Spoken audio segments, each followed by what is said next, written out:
Well, good morning, everyone, and thank you for joining us this morning. My name is Troy Wayman, and I serve as the President and CEO for One Acadiana. We're honored to be joined by Louisiana's senior senator today, Dr. Bill Cassidy, who will provide us with a DC update. We're also joined by members of Senator Cassidy's staff, Lauren Casanova, Blake Schindler, and Kayla Dolan. Senator Cassidy will begin with a brief DC update, and then I'll ask a few questions on some pressing issues for the 117th Congress, and we'll also take some audience questions if time permits. If you have questions or comments for the senator and his staff, please submit them through the Q&A feature on Zoom. We would greatly appreciate that. So with that, I'm going to turn it over to our senator. Senator Cassidy, the floor is yours. Hey, thank you very much, Troy. I appreciate being with y'all. There's a new administration. When a new administration comes in, they have different priorities. They want to make their imprint right away.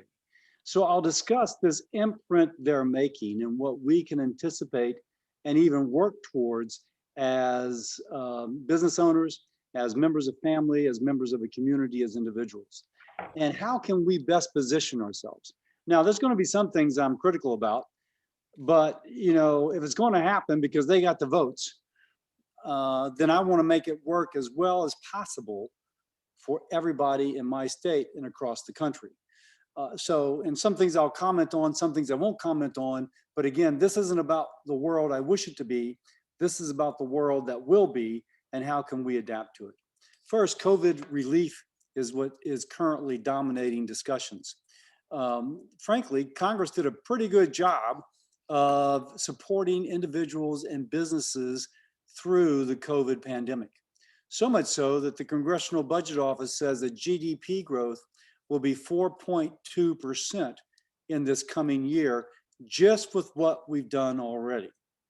The administration, though, wishes to kind of put their imprint on things. So they're going to ask for a $1.9 trillion package. Now, I will say this, I think it's absurd. There's probably about $600 to $700 billion more of need, but 1.9 is frankly excessive. As one example, the Congressional Budget Office says just with the money that's currently allocated to schools, the $130 billion more dollars being allocated will not be able to be spent this year. It'll be spent in years forward. So it's supposed to be about COVID relief, but pretty much everybody's going to be vaccinated by the fall, or else immune from other reasons. And yet we're pushing 130 billion out there for COVID relief. Clearly, this is more about a political agenda than about meeting current need. There is a risk from this, by the way. Jason Furman and Larry Summers, two left of center economists, former officials in previous Democratic administrations, have both said there is a risk the economy will overheat and that inflation will ignite and eat up middle and working class families' incomes through inflation. That is a concern. Those are left of center economists echoing what is being said on the right of center.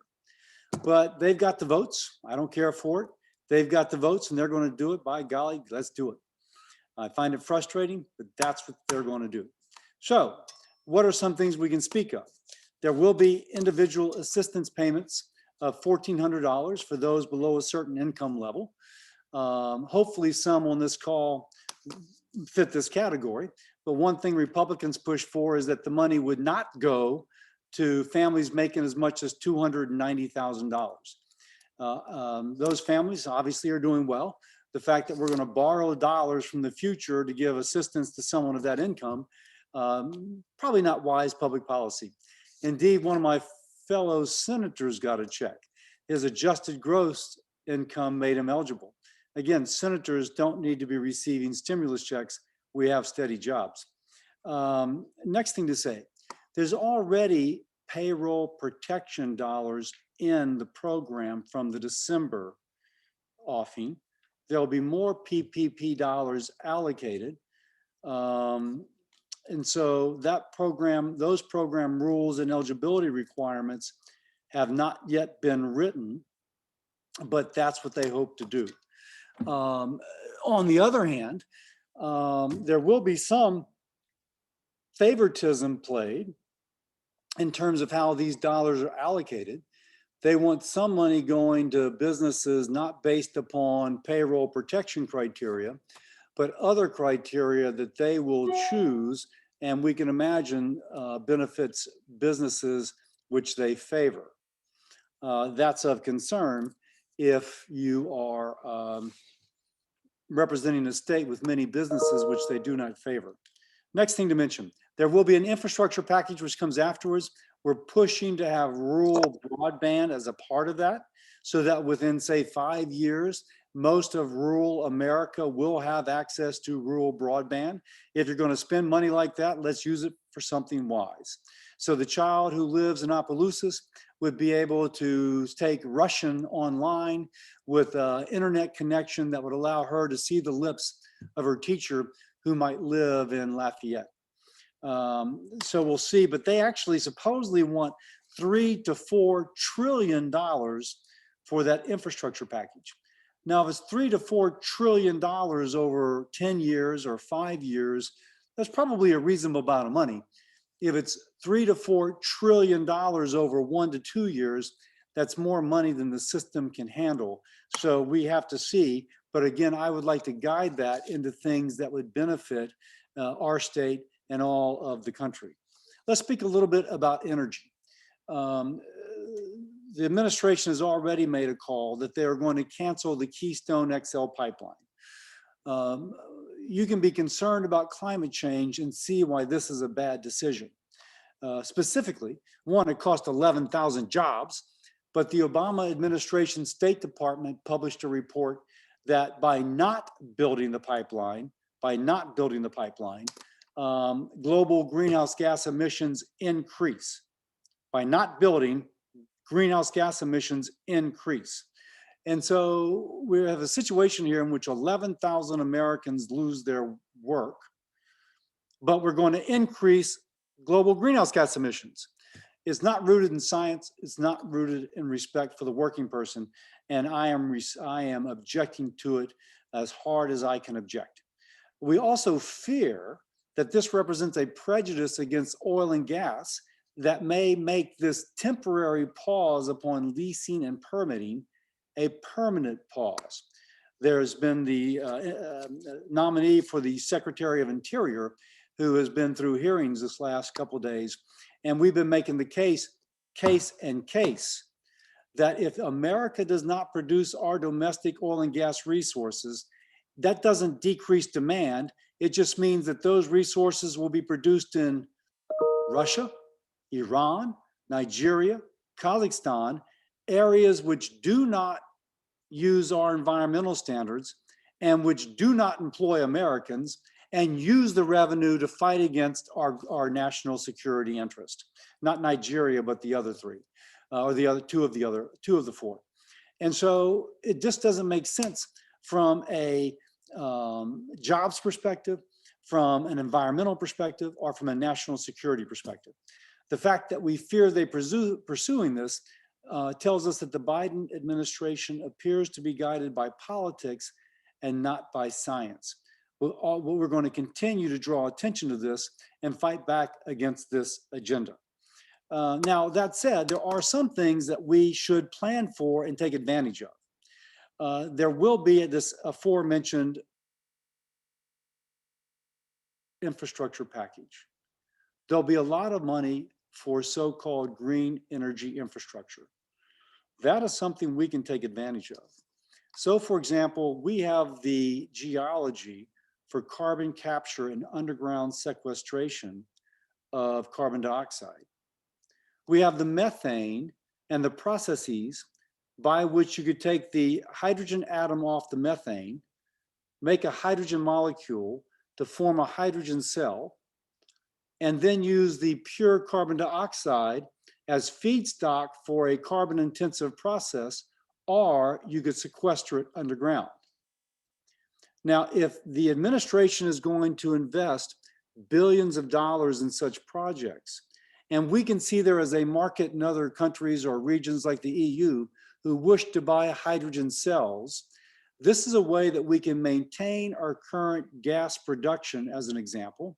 You take advantage of our geology, take advantage of emerging markets, and we could actually benefit from that portion of the infrastructure package which goes to green energy. We can also think creatively. If they really wish to go to zero carbon energy production, you could use that same process of converting methane to zero carbon hydrogen cell fuel and use those hydrogen molecules to power a natural gas plant. But hopefully the package would include credits to retrofit a natural gas plant to hydrogen. Now you might say this is in the by and by and sometime off in the future and not something for us to worry about now. No, there's going to be tens of billions of dollars that are going to be pushed out precisely for this purpose, probably beginning this year. To that end, before the last administration ended, I arranged for calls between ULL, LSU, Louisiana Tech, UNO, you name it, our state university, Southern, and had them speak with Secretary of Energy Brouillet under the Trump administration as to what the hydrogen economy looked like from DOE's perspective and how could Louisiana position itself for that. Our universities are already working on this. Spoke to the governor personally with Kayla and Blake and others on my staff, as well as the governor's staff. How can we position ourselves and work, he as the governor and I as the senator, the administration, to try and bring some of those dollars to our state.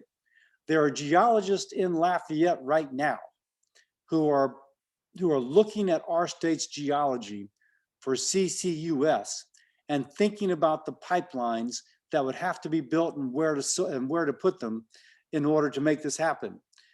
Two more things I will say. The state is in the process of getting the permission to permit the intrastate pipelines that would be used to take carbon dioxide from someplace, Dow plant on the river parishes, for example, that would go to a area where the carbon could be sequestered, or someplace taking methane and forming hydrogen cells and then sequestering the carbon. The state is already very far along in the process of having the ability to permit those on a state basis, which will facilitate the construction of these pipelines. So it is a way to adapt our core competency, which is oil and gas development, continue that core competency, but use that same skill set and knowledge base to adapt to the lower carbon future. One more way this can help, by the way, there are many facilities, companies like Dow and Procter & Gamble, who are aiming to have a net carbon neutrality by some date certain, say 2030, 2050. If we have a system of pipelines and sequestration here in Louisiana, where the effluent from their smokestacks could be taken and sequestered, that would help them achieve it.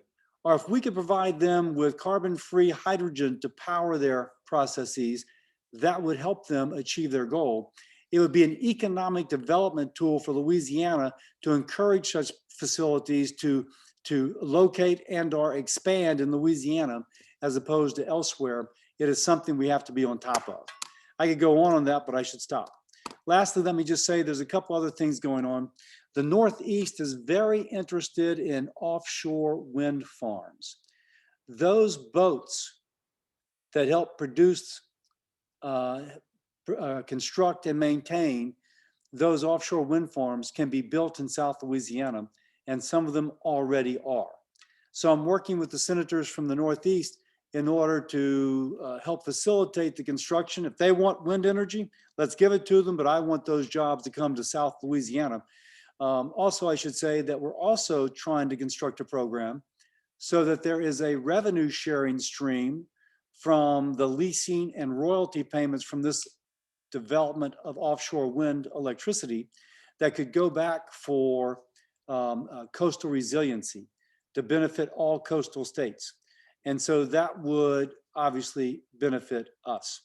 There's a couple other things.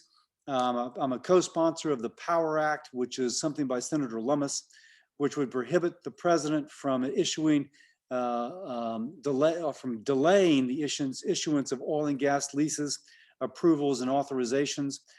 Senator Kennedy and I are working on a bill to authorize lease sales in the Gulf and set timelines upon the permitting and environmental reviews. We're continuing to work on how do we secure those jobs, how do we help our businesses in Louisiana and across the country, and how do we continue to power the United States of America with domestic energy production. I'll stop here, Troy, and take what questions that you have. Thank you very much, Senator. We greatly appreciate it. One of the things I wanted to ask you is, looking forward, what can we expect to the changes in leadership in the Senate for the 117th Congress? So the big change in leadership is that Democrats control the agenda, but it is a 50-50 split, with the vice president being the kind of controlling vote. Now, Joe Manchin is about as moderate as a Democrat as they come, and he is from West Virginia, which has both coal as well as natural gas. They've had pipeline siting issues, for example. So he has sympathy with our state. We're good friends. I've been working with a group of Republican senators who is trying to influence the administration by saying, listen, we share the goal of how do we preserve these American jobs. By the way, it's also a national security issue. It's also an economic development issue, on and on. So can we work together so that you just don't go off the rails in some crazy left-wing agenda? I'm obviously revealing my inner thoughts, into something which actually works for the broad spectrum of the United States. We will see if they want to work together. They certainly didn't want to on the $1.9 trillion package, but we will work to see if we can't do that. So Troy, Democrats control. Joe Manchin is kind of a deciding vote. If we can get him on something opposed to something, then we can actually begin to negotiate. But I'm also willing to work with the administration in order to make their legislative agenda work better for the people of Louisiana and for our country. Well, given that change, I mean, will your work with the Problem Solvers Caucus take on a more prominent role? Yes, it will be, and I've had several active conversations as regards that. Let me just say something kind of a little bit off this. If you look at the way our country was founded, the Congress played a much more significant role in generating policy initiatives. Over time, the presidency has taken more and more. So instead of coming up with a policy that kind of works through the years, every time there's a new president, there's a new agenda. That's hell on a business model. You need certainty. So folks invested in a Keystone XL pipeline because it was approved by one administration, and the other comes in and kills it, even though the science says it should still be built, and even though people had already committed dollars to build it. Folks were planning family budgets based on those jobs. So my goal personally is, how do we increase the role of the Senate and the House to what our founding fathers intended it to be, so that it isn't just the agenda of the people on the left coast and the right coast, but it's also the people on the Gulf Coast who help form the public policy that guides our energy future. There's a common ground. If you're concerned about carbon, as I just described, we can take that methane and make so-called blue hydrogen, which preserves our fossil fuel jobs, but also lowers global greenhouse gas emissions. There's common ground, but we just have to exert the role of Congress, as again, I think it was intended to be exerted. Right. We thank you very much for fighting for the energy sector. Obviously, as you know, hugely important to us here in Acadiana, and I think hugely important to the country. Obviously, I think what's happened recently has really laid that even more bare than we already knew it. I think with that, I think we have some questions in the Q&A section. I'm going to turn it over to Andre to ask some of those questions. Andre? Thank you, Troy, and thank you, Senator. The first question that came through is from one of our partners in St. Mary Parish, Evan Boudreau, of discussions related to COVID relief. Where do things stand with bringing increased aid to local governments? So there is, in the COVID relief package, there will be dollars for state and local government. I've been a big advocate for that, but we have to recognize that some states and some localities have done better under COVID than they did before. I'm also seeing if we can't get some of that money going to ports. St. Mary's has their port facility, and ports have been hurt through all this, and they've not specifically benefited from previous allocations of aid to state and local government. So, so one, there is going to be money going for state and local.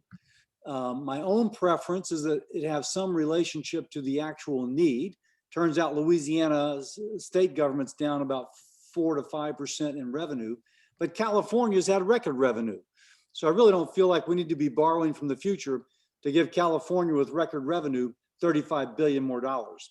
And specifically for St. Mary's, I am trying to see if we can't get more money for ports and port systems, because they have been hit by demand destruction, but have not benefited from previous packages.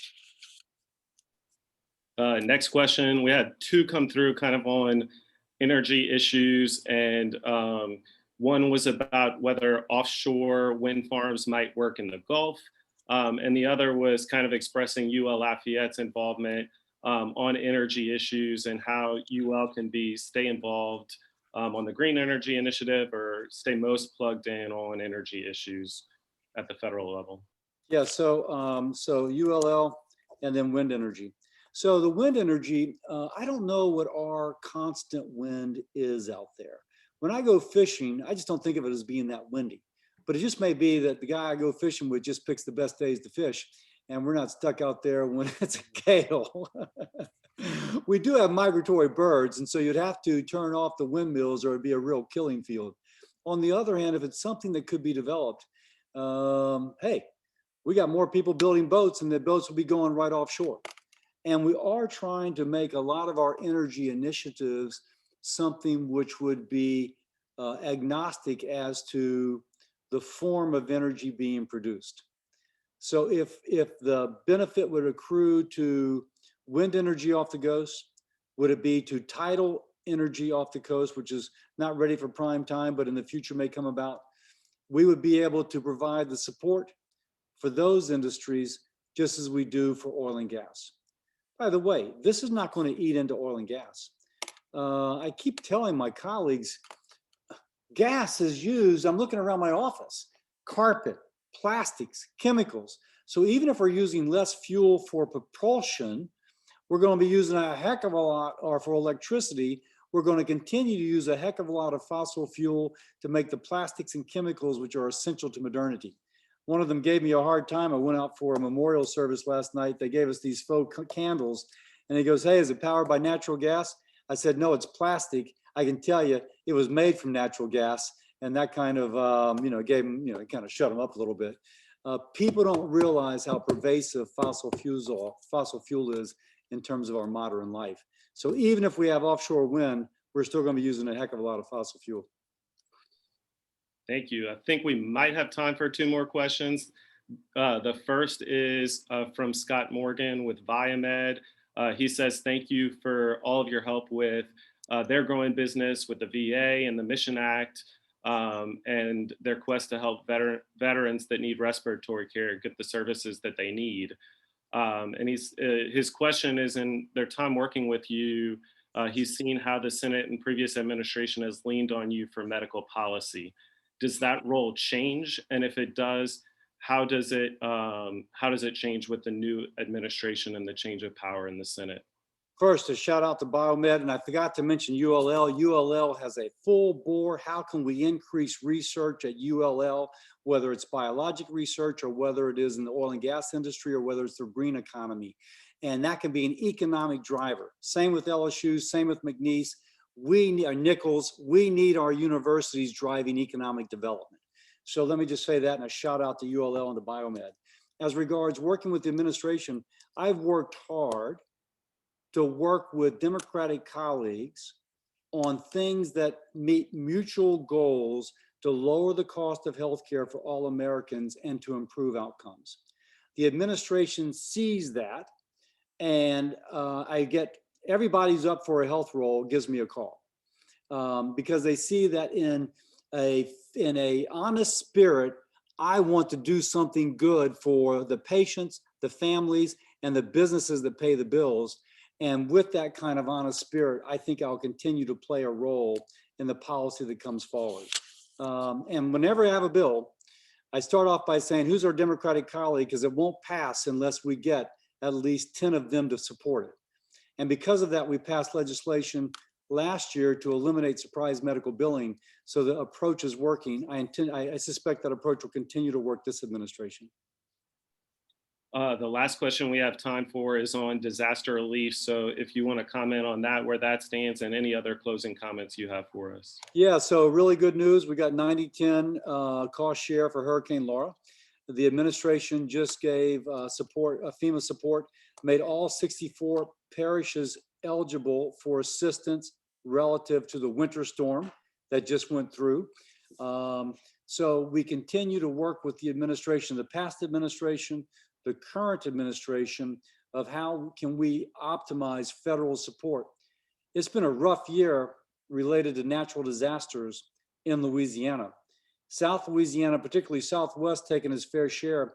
North Louisiana just terribly affected by the winter storms.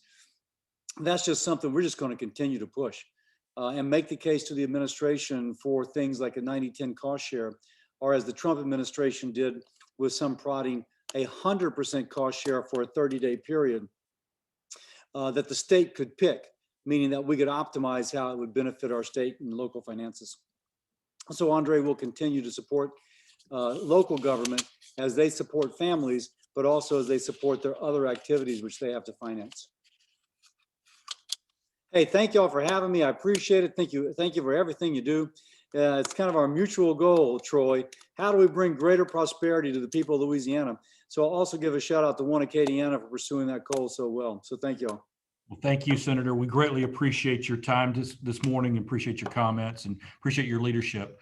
And know that we're here for you as well. And we appreciate you always being willing to talk with us and give us a little insight on what's happening up there in DC. Thank you, sir. See y'all. Thank you. Well, that concludes our virtual Q&A and concludes our webinar for today. I do want to bring up a couple of things. I want to obviously thank Senator Cassidy and his staff for joining us as well. And thank you to all of you for spending your time with us this morning. We do have a couple of events coming up. We have an event with the PCARD group on March 12th. We're going to be discussing the federal aid that the Senator touched on at the end, the federal aid for state and local governments. That's part of the COVID-19 relief package. And then we also, yet to be determined on date, but have a webinar with Scott Angel on federal energy policy. That will be happening sometime in late March. So again, thank you all for joining us, and we look forward to seeing you on our next webinar. Thank you.